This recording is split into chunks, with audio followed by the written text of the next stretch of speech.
Dad and I used to joke that you would be like, stop yelling at me, stop yelling at me. And we'd literally have like ordinary voices, but you would Hear the same thing to me. Okay. oh. No, that like triggered something in my like 13-year-old brain. Like, you were such a hypocrite. My name is Catherine Connors. I am a writer and an entrepreneur, and I am here today with my brilliant, badass, extraordinary daughter, Emilia, who has just finished her first year at college and her first year away at home. And we are here shooting YourTango's Truth Be Told series, digging into intimate questions, none of which we have seen at all. So this is going to be a surprise to us, but we're going to dig into some questions together and see what we discover and see what further connections get forged between us. Emilia, are you ready to get started? I'm so ready. Are you so ready? Okay. What do you miss most about living at home with me, and what do you actually like about being apart? Oh my gosh. I miss just having you around. I miss the day-to-day. I miss The social child. I mean, you know this, you've been a very social kid. And so even throughout your high school years, you were out of the house a lot. But I always knew I would see you in the morning. I would see you at night. I got to see your face every day. So I miss seeing your face every day and knowing that you're just down the hall. That's hard. What do I not miss? The back talk. No, I love your back talk. I will tell you, and you back talk me via text all the time, so it's not like I'm missing out on that. Some of the mess, your propensity for dropping ice cubes all over the floor, out of the refrigerator. I miss worrying a little bit when you got home late. I know that you're out living your wild and crazy life in Santa Barbara, but at least sort of out of sight, out of mind. I don't have to think about is Emilia home yet? Yeah. So a little bit of that, mostly the mess though. Nice. What do you miss? What do you miss about living at home with me? And what do you most like about being apart? I mean, obviously, like seeing you and Dad and Jasper, seeing like you and Dad like in the morning and stuff, and like home cooked meals for sure. I mean, yeah, it's like my family in my house. Like obviously, like I'm the one that left, so and then stuff that I don't miss might be easier, but arguing with like Dad. Me and Dad have a better relationship now. You do have a better relationship. But, I mean, yeah, like, stuff just feels more calm. Also, like, being able to, like, not have to worry about, like, when I'm home or, like, whatever. Like, having to, like, update people on, like, what I'm doing. Just, like, being able to do my own thing is very nice. But I obviously miss seeing you and Dad and being able to, like, hang out and stuff. And being in, like, the comfort of, like, not just like my house, but like my home, and like having other people to like care for me other than just being by myself. But Santa Barbara's fun. I know you love Santa Barbara. You've heard me joke before that you were born independent. From the time you were very, very small, it was clear that you were like anxious to get out in the world. So yeah. I know that there's so much about that makes you happy. Yeah, no, I love it. Oh, interesting. What qualities of mine do you see in yourself? I mean, definitely a lot. I mean, I feel like we have like similar humor and like quickness and like wit maybe. I mean, the first thing I like think of is if we're like arguing with Dad and like you and I kind of get on the same team. Yeah, Dad doesn't like it when we ganged up on him. Yeah, because he knows we're similar. Honestly, I think like all the good qualities and maybe the bad qualities, I don't know. No, I don't have your bad qualities. I can think of them and I don't have them. Not your clumsiness. That's true. I'm super clumsy. She is the least clumsy. She was a cheerleader. She's got so much physical grace. I have zero. I can trip over a speck of dust. I just think of when we're in a grocery store and I get pissed off because you like bump into people. You're in your own world a little bit sometimes. I am sometimes off in my own brain. But I can also appreciate that because I can like focus on myself, but I'm very aware of what's going on around me at all times, which is a good and a bad thing. That's true. You want to ask me the question? Yeah. What qualities of mine do you see in yourself? So I'll do like good qualities and iffy qualities. I agree with you. The wit, From the time you were very, very small, you've always been very quick-witted and very smart and sort of fast on your feet. You get that from me, I would like to think, but it's a quality of yours that when I see it, I think I'm very, very proud that you got that from me. Yeah. I don't like to describe myself as stubborn. I think of myself as very, very easygoing. The parts of me that are stubborn, I see in you as well. You're super stubborn. Yeah. Scorpio. Yeah. And so you may be more stubborn than I am, but I sometimes I'm reminded when I see you in action. You're very determined. If you want something to happen, you will make it happen. I will. And I see that. And you share my propensity for randomly moving furniture when the mood strikes you. Yeah, I do see that. In the middle of the night, during the morning. You have been known to move your entire room around, like full-size bed, dresser, bookshelf, desk, everything, move it around at 2 o'clock in the morning because you've decided you need a different vibe in your room. I have also done that. What's one thing I misunderstand about you or your life? You know, I say this to you a lot, that it's not a misunderstanding, but I think it's like you don't have the fullest understanding of how very, very deeply I love you. Yeah. And how so much of everything I do is oriented towards you. And we have that joke, we go back and forth, I love you more. And I'm like, no. Someday you'll realize that to what extent I love you more. I don't know if you misunderstand this. This is actually a good question for you about sort of the level of anxiety I feel sometimes about taking care of the family, how stressful that can be. We have conversations about whether you fully appreciate or understand sometimes the load that it is. I think that you do, but being a teenager without a fully developed frontal lobe, it maybe doesn't register. I mean, I definitely do understand it and grasp it, but I mean, I'm definitely more focused on my things usually. I definitely don't understand I won't understand how much you love me until I have a kid of my own, but I think I understand more than you think I understand. I think so. I mean, I want to say that I do. You think I'm just like a teenager, like doesn't give a crap about anything and like, oh, like F my parents, whatever. But like I think about you and Dad a lot. Like I have my whole own brain that spirals and thinks about all these things, but I think you underestimate how much I understand it a little bit, which is fine because that's very valid and I'll fully grasp it in 10, 20 years, whatever. But I think right now you don't think I understand as much as I do. Well, you keep a lot to yourself. I do keep a lot to myself, yeah. Even right now, honestly.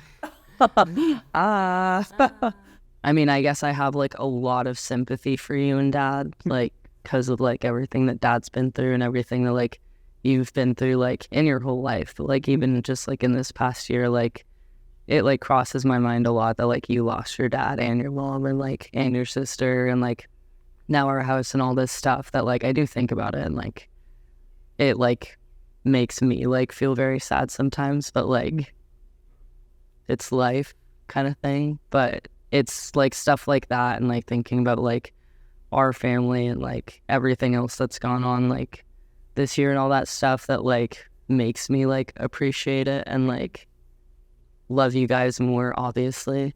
But yeah, I appreciate hearing that. I know that it was an extremely hard year with Grandma dying and with so many things happening and Roger dying and then all the stuff with my sister and her mental health and losing the house and all those things. I appreciate it's. I know that you know those things, and I know that you worry about those things and think about those things. And because you do keep a lot to yourself, it's not on the surface. And you also know that I don't like to push you. I know to reveal yourself to me. And we've had conversations where I've said it's a bit of a catch-22 because I don't want you to feel like you have to ask me to ask you. Then we get very meta about the whole thing, right? Should I be asking you to ask me more about what you're feeling? But I think we do all right. No, I think we did great, better than most people. what's one thing that I misunderstand about you for your life? I think something that you misunderstand about me is like I said, like how much I care about these things. Like I come off as like, oh, whatever, I don't care. Like I'll come home every like few months and like pop in and say hi for like specific things. But it's like a lot more complex than that. A lot of the time there's just other factors about it, and like taking the train versus driving. Like sometimes coming home is like a very stressful, like just like disrupt in my life when my life is like flowing pretty smoothly, like at college. I have to fight the instinct to say, no, I do understand that. But yeah, I mean, you're right. Look, you know this. When I was your age, I dropped out of college and went to Spain. Yeah. And just like bailed. And both my parents, who were separated at the time, were, even though they wanted me to live my best life and have the adventures I wanted to have, were very worried and, you know, felt their feelings about me being so far away from them. And I remember, I think about this a lot, especially since your grandma died last year, and thinking about how she's the person who I'd most like to talk to about having, like, now that you're grown and flung in, that, and I guess I shouldn't put this on you. I think, God, I was so self-absorbed when I was your age, but that's normal. And I want you to feel like you have permission to be completely self-absorbed. I want you to feel like you're allowed to be completely distracted by all the stuff in your own life, right? But the mommy part of me wants you to, like, want to come home. Yeah. And I know that, like, I got really good advice from somebody last year after you left for college, and I was saying to them how it's complicated because you left a couple of weeks before Labor Day weekend, and I was like, oh, you're going to come home for Labor Day weekend? You were like, no. Like, that's Santa Barbara with my friends. Why would I come home for Labor Day weekend?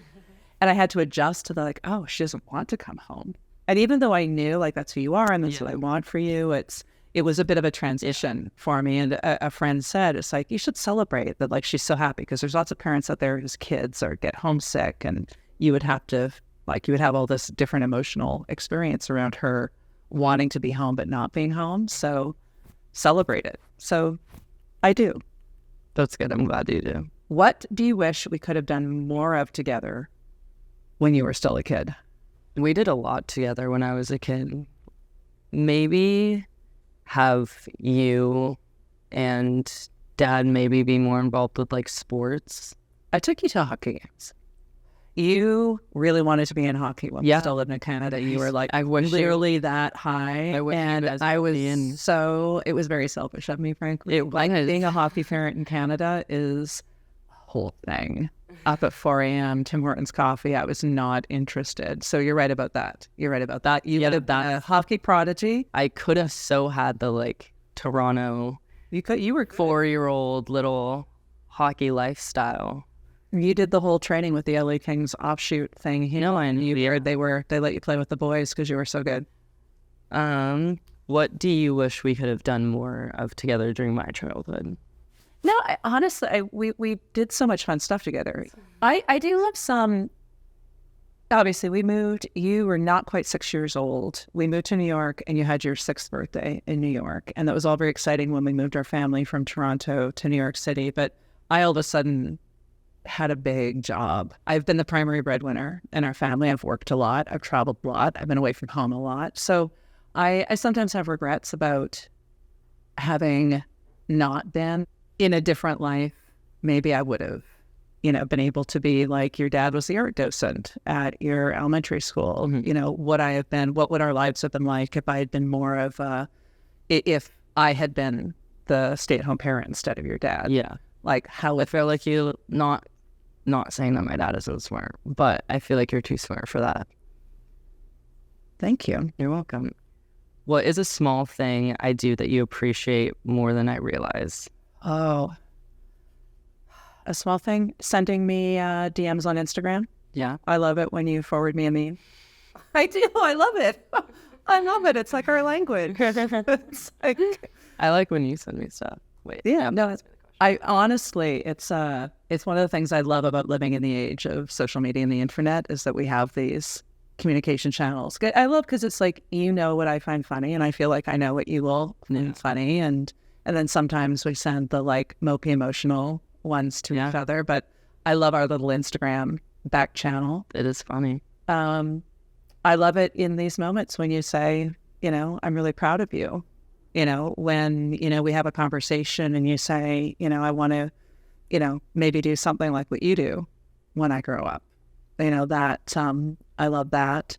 I love it when you're patient with your dad. When I alter everything so that dad can be happy. I hope you do. If your dad loves you very, very much, and you guys have had friction at different times, and you have always been so mature for your age, and it's the kind of thing where I appreciate it when you do it, and then I think it shouldn't be on her to be. And I feel like that with myself too, when you're being extremely mature with something related to me, and I'm very proud of your maturity. And then I think, you know, it's, you know, you shouldn't have to be mature. I appreciate that, even that you like realize that I do try and put in a lot of effort with stuff like that. You do. And that I shouldn't have to, but I do anyways. Oh, and I also, I like that you have a very, very keen sense of the right color of lipstick for me. Yeah. That lipstick you bought me for Christmas was amazing. What is a small thing I do that you appreciate more than I realize? I mean, honestly, like, even when you like show me your like stupid cat videos that like are usually pretty funny, but sometimes not that funny. After I just said we share a sense of humor, you're like, yeah, Mom, but the stupid cat video. Well, okay. They're very funny. I find them funny. Sometimes you find them funnier than me. Okay. Which is honestly the best part of the whole joke. I just think it's funny that you think it's so hilarious about little cats chasing things around. They are funny videos. I mean, obviously, yeah, like Instagram reels and DMs and stuff like that. I do appreciate when you like send me like old pictures that I haven't seen in a while. I love like having those in my phone. All the like small things that you do for me. I will always appreciate going out for like a coffee when I like happen to be home. Like, you know, I like love to go out and do things. Yeah. Dad's more of a homebody, but whenever you'll come out with me to get a coffee in Pasadena, or honestly, whenever you come up to Santa Barbara, I appreciate it. Like yesterday, we talked about it, but like meant a lot to me. But yeah, everything you do. Everything I do, I want that on the record. Everything I do, she loves. Yeah, not everything, but what is something you feel is missing from your life today? It's a great question and a hard question, because after the hard year of all the losses, I feel like I'm in this stage where figuring out what is missing, figuring out what I really want is very important to me.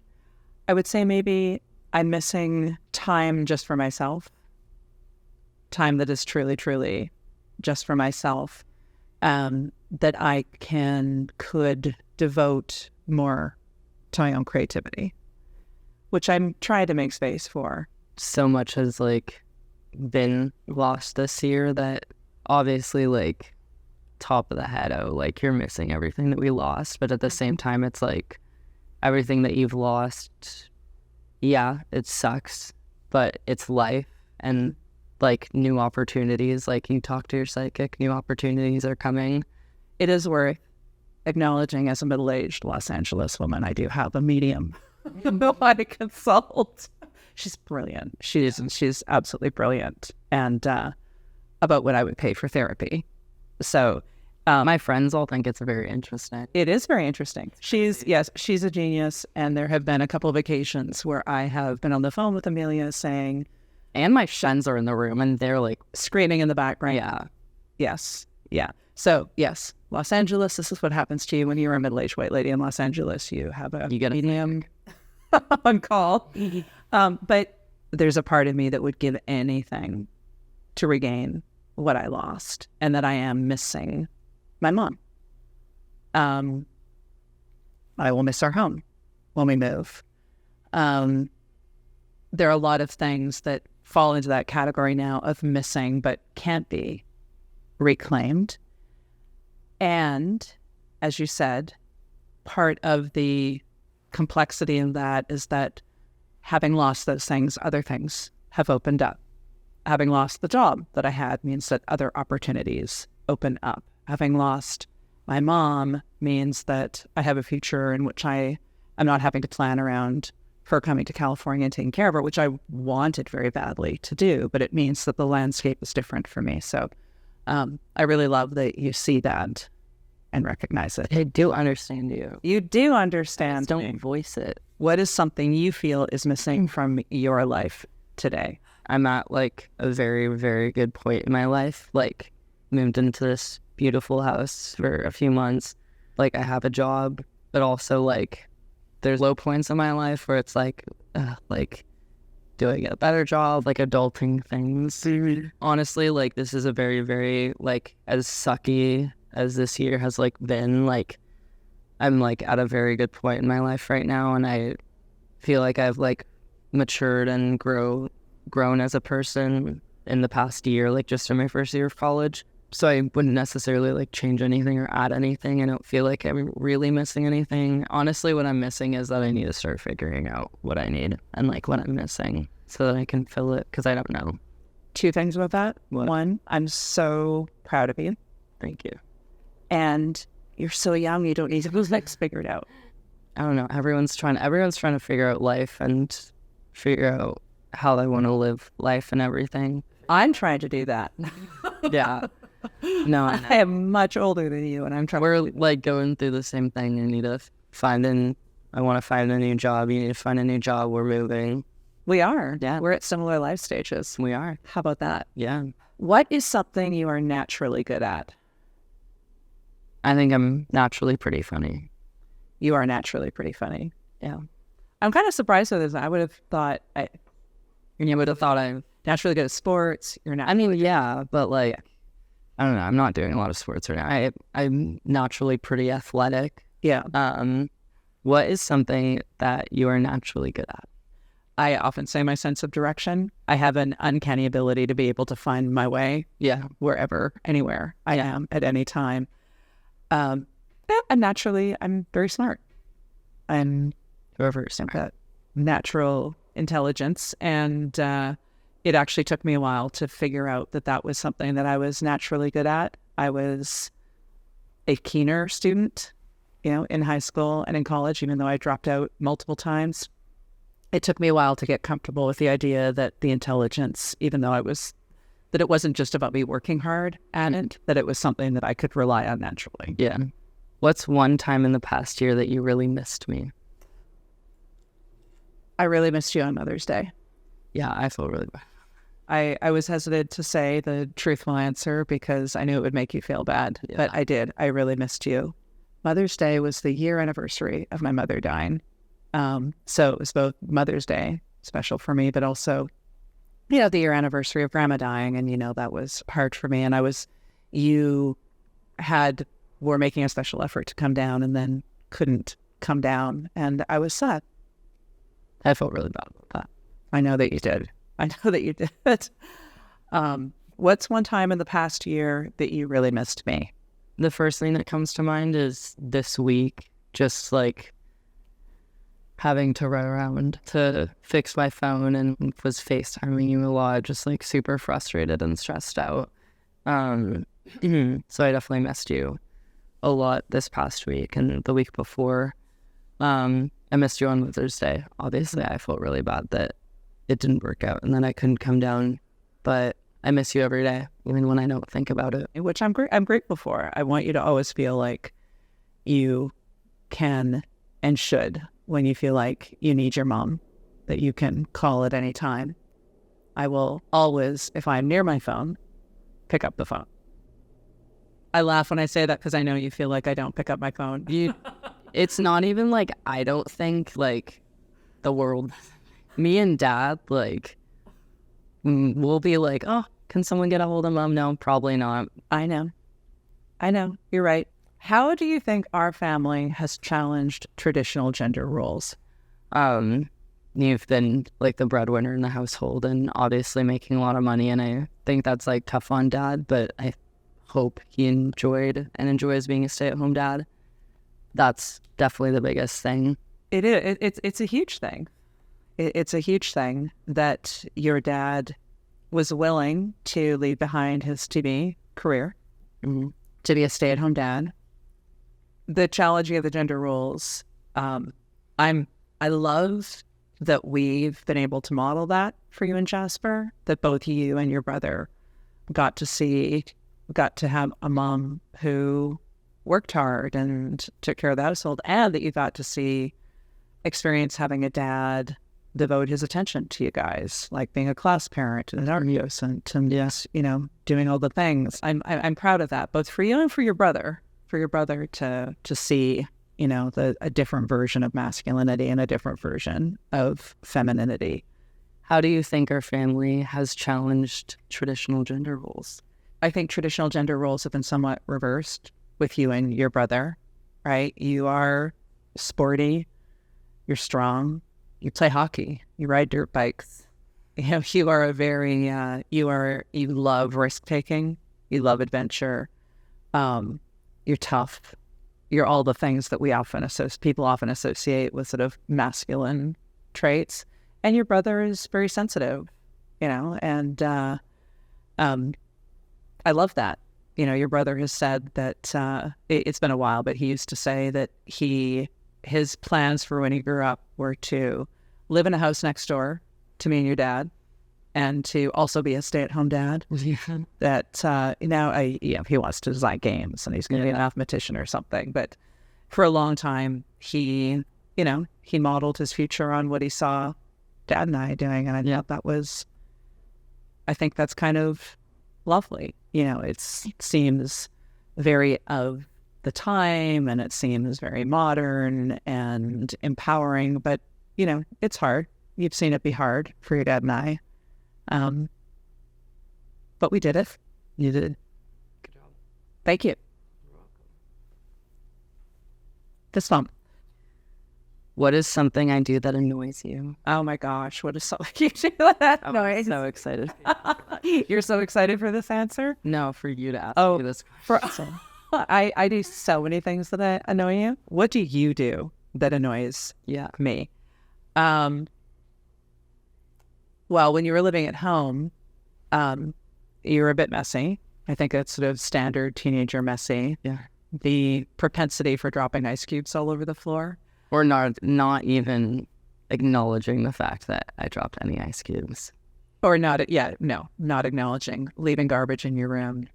Yeah. Ordering Starbucks drinks in order only drinking a third of them, and then leaving mostly undrunk Starbucks drinks all over the house. Yeah. This is something that I love about you that is also sort of annoying, is you're beautifully sensitive. You have a high degree of awareness and sensitivity to signals and how people are feeling and responding. But that's also sometimes been annoying because you will pick up on the slightest emotional vibration of if you feel like if you can pick up just the slightest thread. Your eye could twitch and I'd be like, awesome. Like, thanks. No, exactly. My eye could it could just be a blink. The slightest blink, Well, you're also very expressive. I am very expressive, although I have worked very, very hard over the years to have my still face. You, however, have such a high degree of sensitivity to people's emotional vibrations, which I think serves you well, and you're very socially sophisticated. But Dad and I used to joke that you would be like, stop yelling at me, and we'd literally have ordinary voices, but you would hear the same thing to me. Okay. Oh. No, that triggered something in my 13-year-old brain. You are such a hypocrite. I love you, but you would do the exact same thing. You would be there, I would be like, no, listen, I'm voicing my opinion, here we are. And you'd be like, stop yelling at me. Stop, right back at you, basically. It was like, so is this how you're going to answer it? What is something I do that annoys you? Something that you do that annoys me.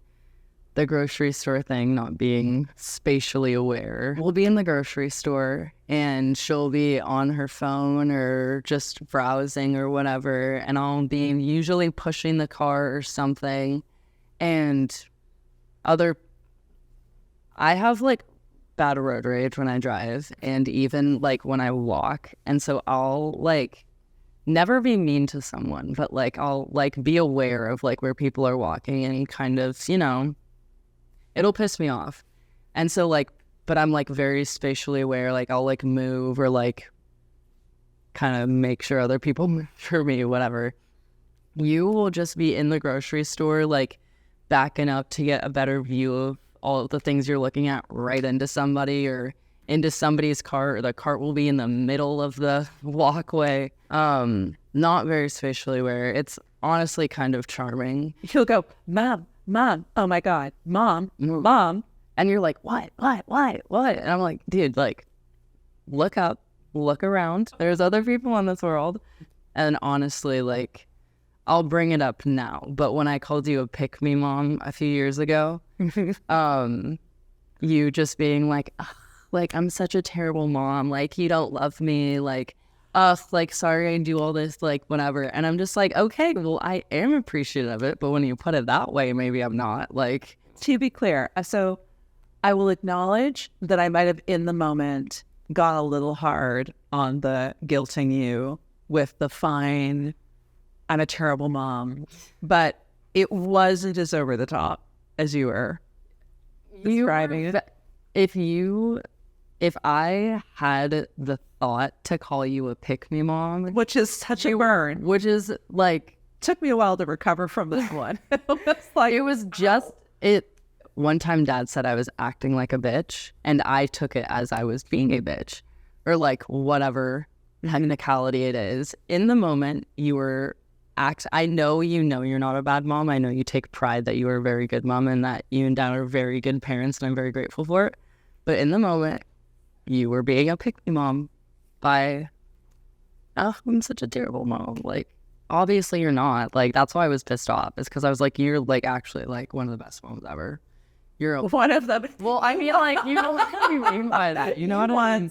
This child once gave me for Mother's Day a ribbon that she'd won at Sports Day, and she'd written on it, "Best Mom Ever." However, it was a 4th place ribbon.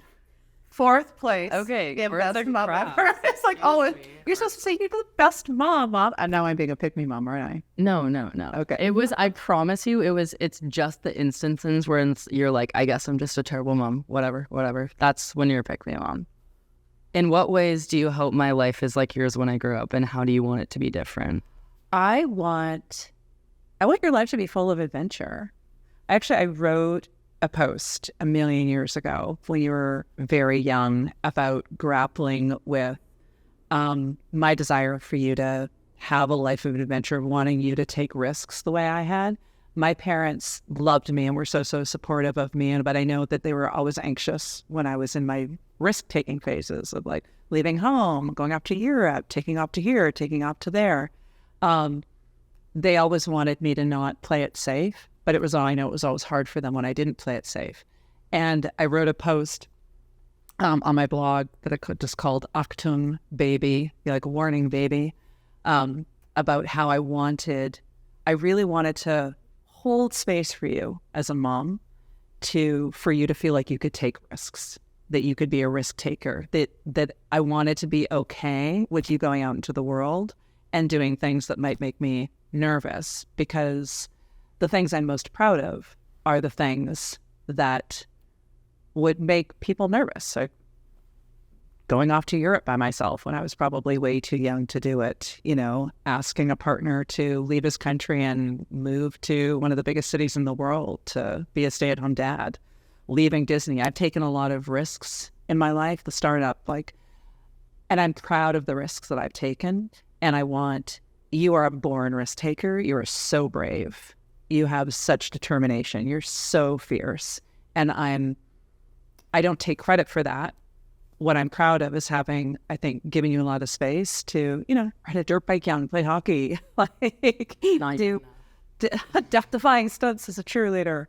I want you to have a life full of adventure, and I want you to continue to feel brave enough to take risks and do audacious things. I feel like it took me a long time to really understand the sort of full scope of my own powers. Like I always knew I was smart. I was a good writer. I always knew about a lot of my strengths, But I don't think I really fully kind of came into my confidence until well after you and Jasper were born, and sort of like into my 40s. I want you to get to that sooner. I want you to fully appreciate your own power and be proud of your own power earlier than I did. In what ways do you hope your life is like mine when you grow up, and how do you hope it's different? I hope it's similar in the sense of like what I do for work. I've told you a million times, but I find what you do for work very interesting. Like, even though you've done a bunch of different things, like just the grand scheme of everything, I find it all interesting. I've also been involved with it from a very young age, so I feel like I have a good understanding of it. It took you a while to figure out that you're very, very smart and like what you wanted to exactly do and everything. I do hope, like, this similar to what you said, that I figured out like sooner rather than later, whenever it ended up happening. Yeah. Life, like, I'm sure it'll work out great. I do like taking risks like you, but I think honestly, I don't know yet if I'll hop around between different jobs or have one job for a few years and then retire, what it's going to look like. But I kind of hope whatever jobs I do have, like, are like, I honestly don't know if I could fathom doing a startup or like Startups are hard. yeah, like I don't know if I'm going to take that route. Honestly, maybe I might like later in college and stuff, but I don't know if I'll be able to take all the massive jumps you did, but definitely similar things. Describe a moment that drastically changed your life. Having you. Yeah. My firstborn. Yeah. Having you completely changed my life. Completely changed my life in so many ways. It was a shock in some respects. Just the shift. I was on track for an academic career. I had a life of the mind, and all of a sudden there I was a mom with this baby. And it was this radical shift in my whole sense of self. And it also was the thing that caused me to shift from academia into the digital world. I started the blog, in part because I was fascinated by blogging a billion years. Yeah, I gave you your whole career, basically. You gave me my whole career. Yeah. The child formerly known as WonderBaby. Having you changed literally everything. If I hadn't had you, it would be a completely different life. So the answer, my darling, is you. Describe a moment that drastically changed your life. Honestly, moving to Santa Barbara, like, you guys helped me a lot. Obviously, you helped me a lot. There wasn't a massive amount of support and push from Dad, but moving to Santa Barbara was something that, like, I feel like was the first thing that I kind of like made the decision on my own to do. It was like my first like big decision. And it was like the best decision I've honestly ever made in my whole life. What is one thing you are holding on to that you know you need to let go? Honestly, like stuff from high school. Mm-hmm. Like, I think, like, newsflash if you're watching this and I went to high school with you. Like, some people from high school, probably. I'm right now currently trying to find the balance of, like, my college friends and my high school friends. It's kind of part of the reason I'm not super in a rush to come home, is because even people that I'm planning on hanging out with when I do come home are people that I've seen throughout the year. They've either visited me or I've seen them when I've come home for a few days at a time. But honestly, just figuring out, like, who I surround myself with now. And I feel like not letting go of everyone that I grew up with, obviously. Like, those are the people that mean the most to me. What is one thing that you're holding on to that you know you need to let go? This is a bit of a tough question because I'm in the process of letting go of it. So I feel like I'm loosening my grip already. And the one way of answering this is to say you. Yeah. Right? As, you know, I've always been very proud of your independence. And I feel like I'm doing a very good job of supporting letting go to the point where I don't call you enough, so I'll fix that. And this is especially acute after your grandma died, right? And thinking about how I was when you were your age and feeling grateful to my parents for letting me go, even though I know it was really hard for them. So I'm in an ongoing process of letting you go, which has all sorts of feelings.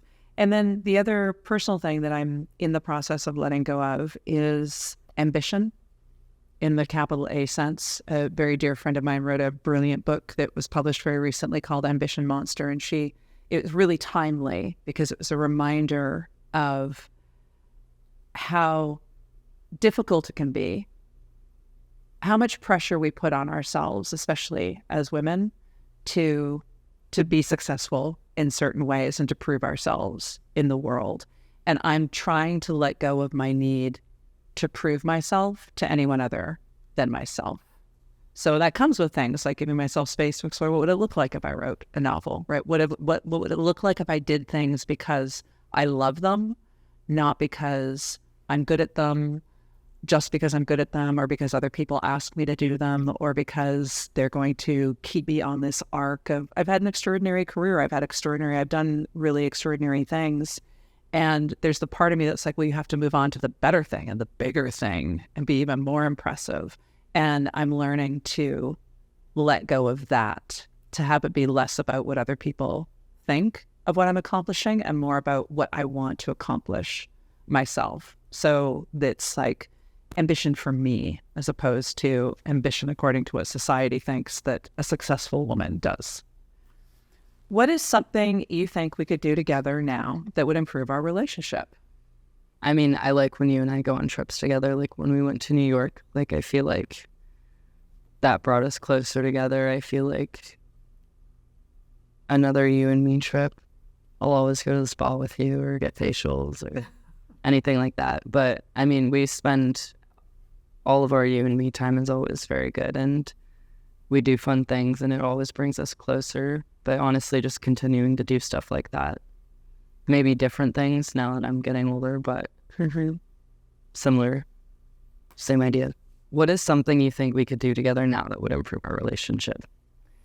Travel, as you said, traveling together and having experiences and adventures together is always a thing that brings us. One of my favorite memories is that trip we did to New York together a couple of years ago where we were jet lagged because we'd done a red eye. We were just laying on the hotel bed and you were showing me all these like Instagram reels of stand-up comics. Yeah. And we just laid there like laughing together. It's one of those bonding moments that I will take to my grave is very, very precious. Honestly, something I've always wanted to do with you is do like some kind of strenuous adventure, like hike Mount Kilimanjaro. Yeah. Right. Or do the Pacific Coast Trail or do something that's like I was thinking that's kind of something that came like a strenuous adventure where we're kind of pushing ourselves together. Yeah. Which means we might get even more on each other's nerves.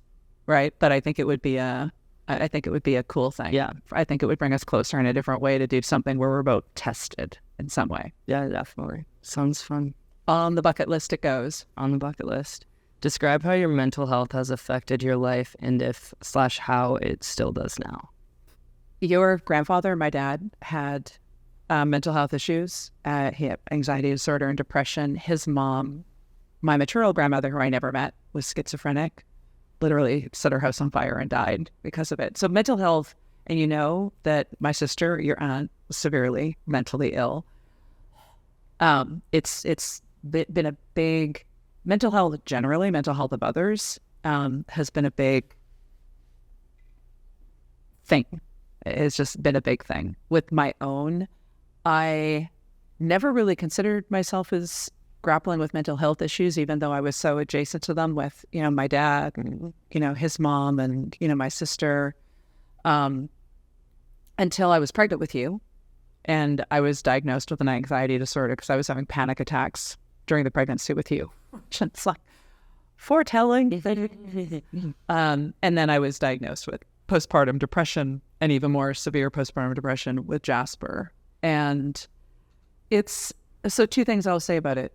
One was that I'm glad we live in a culture now that talks more about mental health issues, because even then, 18 years ago, it wasn't as much part of the public discourse. And one of the things when I started writing online was I was very committed to being very open and honest about my own mental health issues. And so part of my own therapy, in addition to Ativan, which got me through the postpartum depression, it became a big part of my creative process, my own mental health issues, and gave me tools when you started experiencing your own. Mental health is just such a massive topic for us, just given everything in our family. But I will say that for me, it helped me to learn more about myself. It helped to, and having treatment and doing my own creative treatment helped me be prepared for you. And it's been a big part of my own creative process. Describe how your mental health has affected your life, and how it still does now. I mean, like anxiety, obviously, and like ADD, ADHD, whatever it is. I feel like it does suck, but like it also, I feel like it like gives me my sparkle, makes me who I am, makes me the person that I am, and everything like that. Yeah, I mean, it definitely like, I don't know if it like changed anything, but it's something, it's there.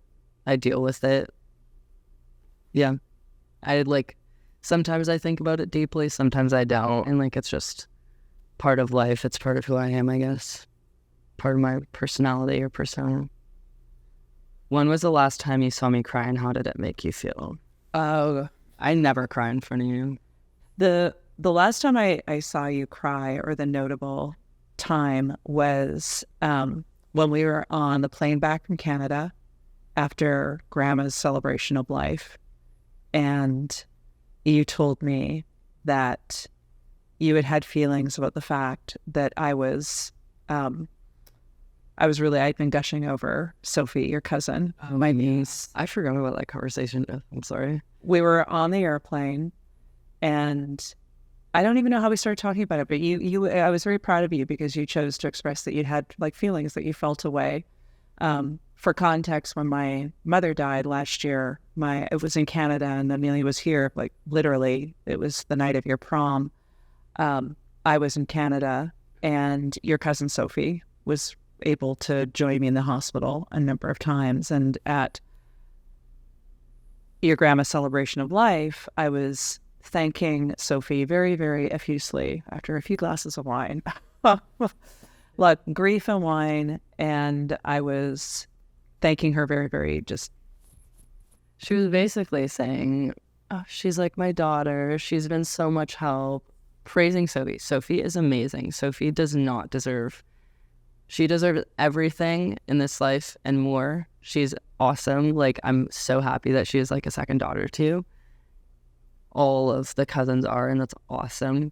But at the moment, yes, when you were gushing over your second daughter, I was like, well, now your real daughter right here. Like, yeah. There was literally nothing that I could do being in LA. You were away. You were in a different country, and I was apart from you. Dealing with a monumental high school life-changing experience. Yeah, you had prom, you were graduating. It was literally everything was happening all at once, and we were apart, and that was very, very hard on me, and Sophie was there. And so we were on the plane on the way back from Vancouver to LA, and you told me, we were sitting, like I was sitting one seat, like we were both in aisle seats, and we kind of clutched each other's hands, and you told me that had made you feel the way you just described it made you feel, and you got very emotional, and I got emotional, and I felt really badly about you feeling the way that you felt, to feeling a way about Sophie having been there, and me praising Sophie for something that you couldn't support me in. And something I wanted to. Something I know that you wanted to. And you also said, you were also crying, you said that you didn't think I recognized how much grief you were experiencing. And I said that I didn't, or you felt that I didn't appreciate how much you appreciated my grief. And I said that I didn't want to push it on you. I was feeling so much grief, right? Grandma was my best friend in the way that I hope you think of me as your best friend. And it was so, so painful. And I didn't want to put that on you. I didn't want you to have to carry my grief. And you said that you wished that you didn't put it exactly this way, but like trusted you with my grief and knew that you cared. Mm-hmm. And that was the last time I saw you cry. True. She's correct. When was the last time you saw me cry, and how did it make you feel? I don't remember the exact last time I saw you cry. I know it would have had something to do with being up in Canada, honestly. I don't know if you were crying when we had that conversation. But something to do with Canada or your mom, or something along those lines. I don't remember the exact time. I apologize. But I also know you aren't gonna cry in front of me because you are my mom. But anytime you do cry, or I can see that you're hurting, obviously it's like a punch to the gut. Like I feel it too. Like I feel very bad when you're not even just sad. Like emotions are emotions. When you're sad, you're sad. When you're happy, you're happy. But just because I know about all the grief that has come along with it, I think I feel the same way, and it hurts. But yeah, I feel like I've maybe worked too hard to protect you from my sadness when I feel sad. I remember being very affected. My dad struggled with severe depression, and it broke my heart when he was sad, and I never wanted you to feel sad for me, but that also might have gotten in the way of you sort of seeing me express the full range of emotions. So parenting is hard. It is hard. When you think of home, what or who do you think of? I think of the house we're currently moving out of. I think of you and Dad and Jasper. Like, that's pretty much it. I joke about Santa Barbara being my home, but like, it's you guys. Yeah. You're welcome. When you think of home, what do you think of? That is a really, really tricky question for me, because the home that we are moving out of, the home that we are losing, because our landlord is selling it after 11 years, is the longest I've ever lived anywhere in my life. Every 2.5 to 3 years, we moved somewhere else. So like my home when I was growing up, the home I most associated with home was my grandparents' home in Greater Vancouver. Home is where you make memories with the people that you love. What do you worry about most when it comes to your future? I don't have so much worry. I have anxiety, I guess, or I think a lot about what we were just talking about home, but where is that going to be? Is it going to be somewhere that you're going to come back to, that you're always going to come back to? Your grandma, my mom used to call me a worrier. But I'm also in like a weird hybrid of an optimist and a worrier. I tend to have a lot of faith that things are going to work out. Helps to have a medium telling you that the universe, hey, things are going to work out.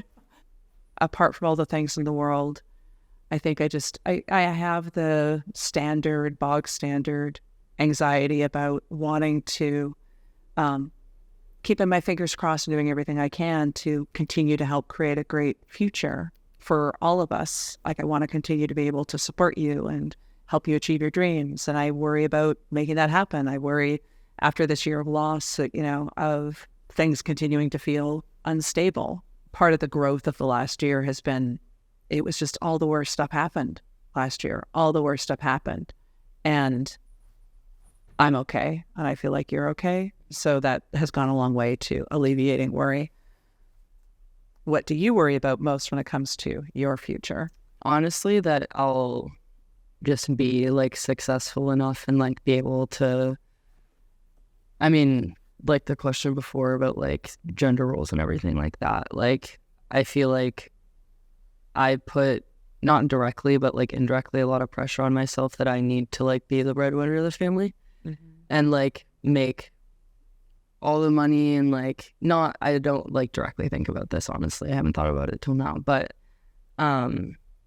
like, yeah, I do think that like I'm very like hyper focused on like what I need to do for myself, which is good, but also like maybe I won't need to have like a super crazy well paying job depending on who my partner will be, whatever.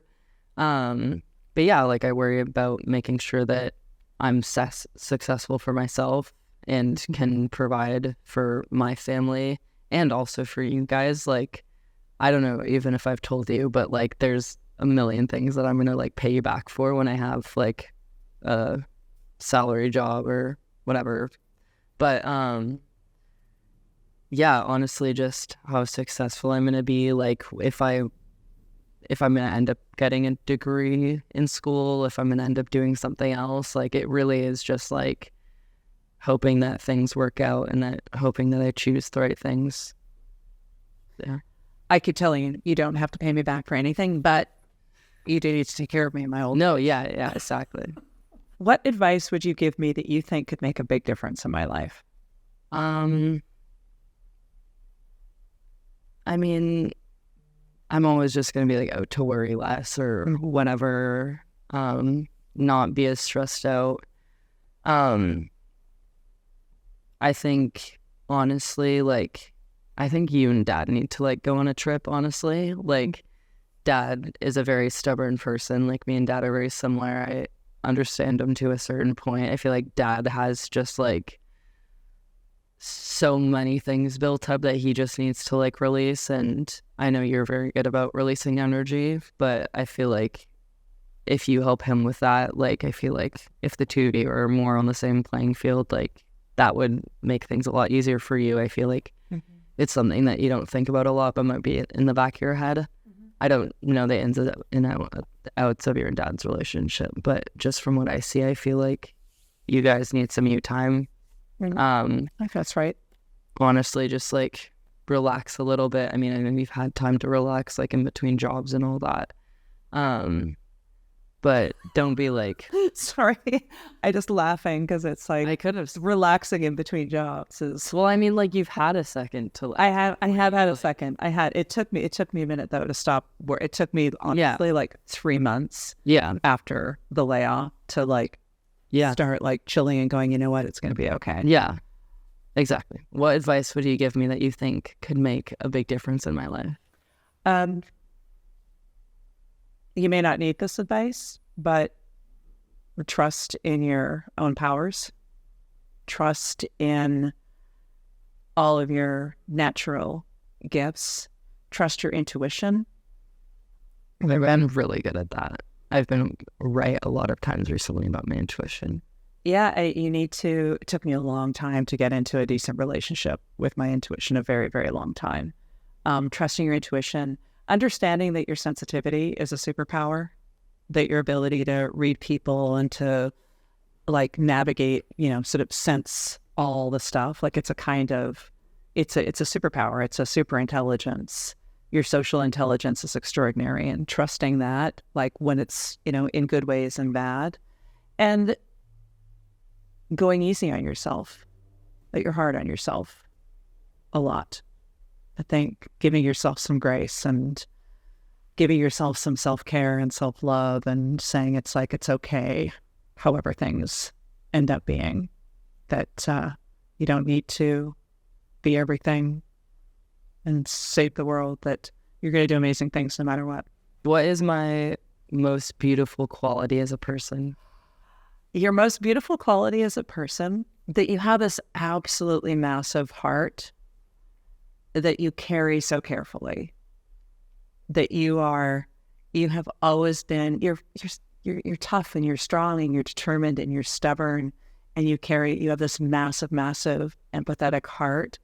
You've always stood up for other people. You've always defended other people. Like even when you were little, you were always standing up for people, standing up for what you thought was right. Always the first to defend someone. You have stood up for me. You have stood up for your dad. That you just got so much love in that tough, self-determined, like, I used to joke that it was like you were born 30, right? You've always been independent and bright and fast-moving, and like it's like you've lived many lifetimes before. But inside all of that extraordinariness, there's this huge, tender heart. And I love that. I love that so much. And Yeah, that's your most beautiful quality. You have so many brilliant qualities. I could go on for days about your strength and all the stuff, but you have just such a beautiful heart. Thank you. What is my most beautiful quality as a person?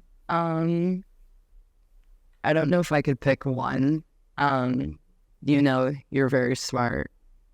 It's actually, like, I will always praise you for it. It's extremely impressive to me how smart you are and how people will, I told you this like last week, but how people will literally, you're so like well-rounded in yourself and you know how smart you are, and people, even when you are unemployed, people will come to you and be like, hey, can you help me with this? Like, people are like coming and asking you, like reaching out to you, and I have the most respect for that. I hope I am similar to that when I'm older. You are very caring, like you like do have a lot of sympathy for other people, but still manage to like keep your own mental health in check, which I think is a very, very strong quality.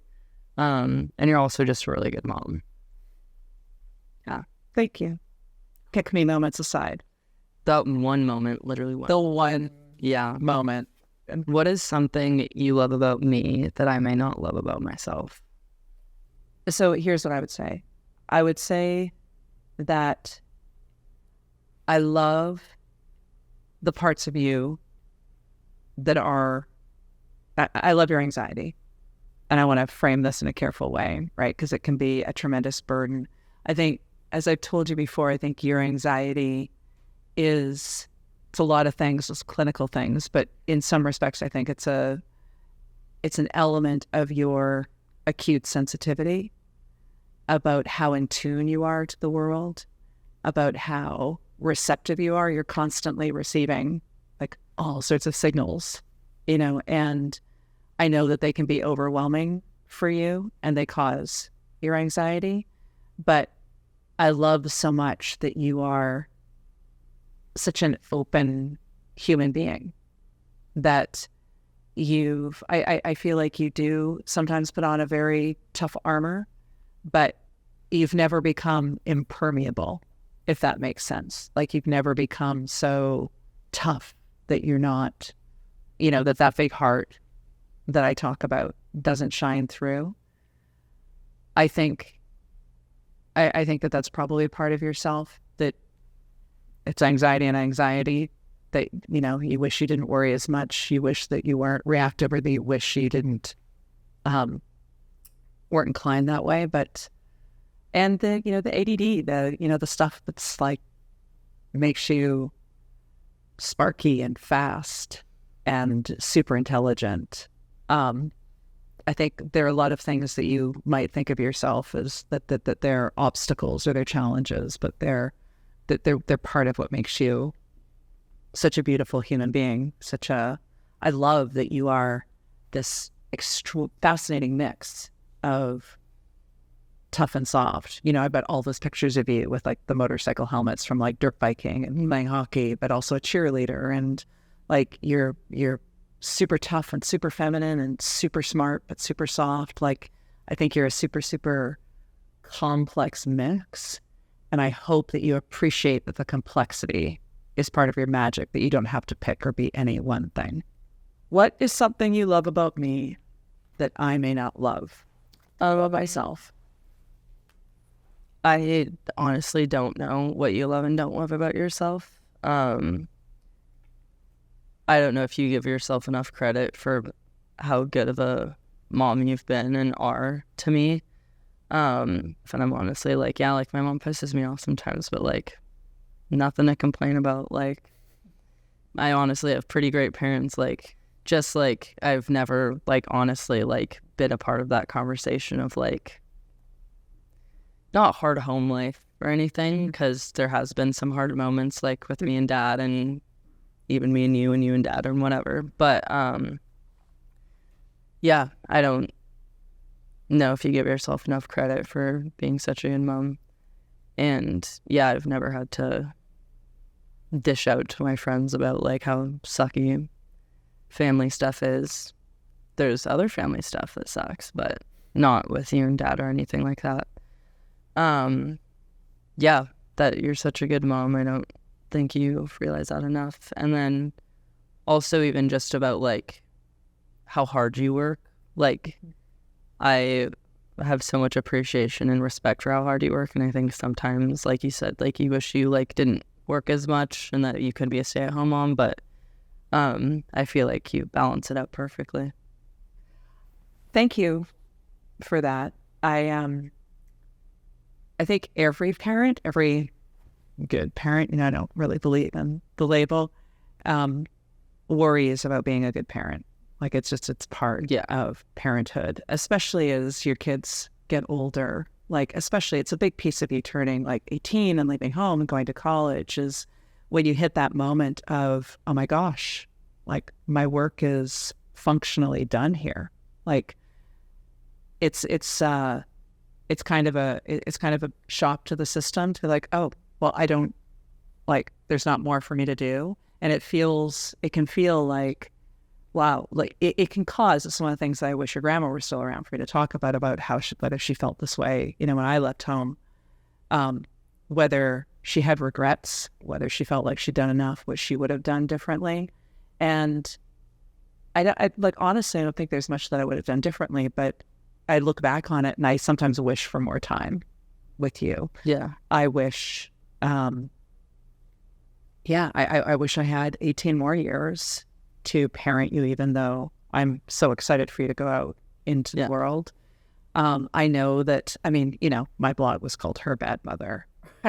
Sort of a commitment to letting go of the idea that there's a good mother archetype that I could have lived up to, but I wanted to be the best mother I could be to you. And honestly, there are times I think, like, was I the best mother I could have been? Could I have done better? Of course I could have done better. And I think about that, but honestly, it's so wonderful to hear, because this is how I felt about my parents. I feel so fortunate when I hear people talk about like difficult relationships with their parents and like all the things, that I feel so blessed that I loved both my parents. I liked them, and I didn't really there were all sorts of difficulties and there were ways that they could have done better, but honestly, I was just grateful for them. And that's all I wanted for you and Jasper, was to at least feel some portion of that. So thank you. Yeah. You made up what I said, yeah. It is what you said. I just repeated it back to you. Is that one of my annoying traits? Maybe, I don't know. Yeah. So thank you. Thank you for having this conversation with me. You're welcome. Is it weird? No. No. I feel like you and I have gotten very good about having like serious conversations. We have. I am had a lot of practice. We've had a lot of practice. I am honored that you're my daughter. I'm honored that you're my mom.